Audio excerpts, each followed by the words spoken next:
এইভাবে কি কখনো রান্না করেছেন? দেখুন তো, যদি রান্না করে থাকেন তাহলে কমেন্টে বলবেন হ্যাঁ রান্না করেছি।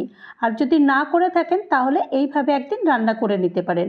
গ্যাসে কড়াই বসিয়ে দিয়ে তেল গরম করতে দিয়ে জিরে, একটু আদা আর একটু রসুন কুচি দিয়ে দিয়েছি। দিয়ে সাথে একটা দুটো তেজপাতা আর একটু কারি পাতা দিয়ে দেওয়ার পরে তারপরে একটু পেঁয়াজ কুচি দিয়েছি।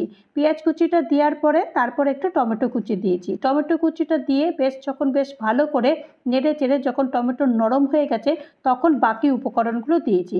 তার মধ্যে এখানে হলুদ গুঁড়ো, লাল লঙ্কার গুঁড়ো, কাশ্মীরি লাল লঙ্কার গুঁড়ো, ধনের গুঁড়ো, জিরের গুঁড়ো আর একটু গরম মশলার গুঁড়ো দিয়ে দিয়েছি। দিয়ে তারপরে ভালো করে মশলাটা কষিয়ে নিয়েছি। কষিয়ে নেওয়ার পরে আগে থেকে এখানে অরহর ডাল সেদ্ধ করে রেখেছিলাম, সেই অরহর ডালটা দিয়ে দিয়েছি। স্বাদ মতো নুন দিয়ে দিয়েছি, দিয়ে তারপরে পরিমাণ মতো জল দিয়ে দিয়েছি। জল দিয়ে আরেকবার বেশ ভালো করে একটু নেড়ে চেড়ে একটু ফুটিয়ে নিয়েছি। ফুটিয়ে নেওয়ার পরে ওপর থেকে ধনেপাতার কুচি ছড়িয়ে দিয়েছি।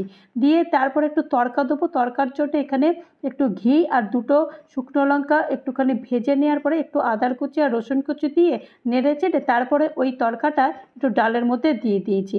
নেড়ে চেড়ে ব্যাস গরম গরম রুটির সঙ্গে রাত্রে পরিবেশন করে দেখুন খেতে কেমন।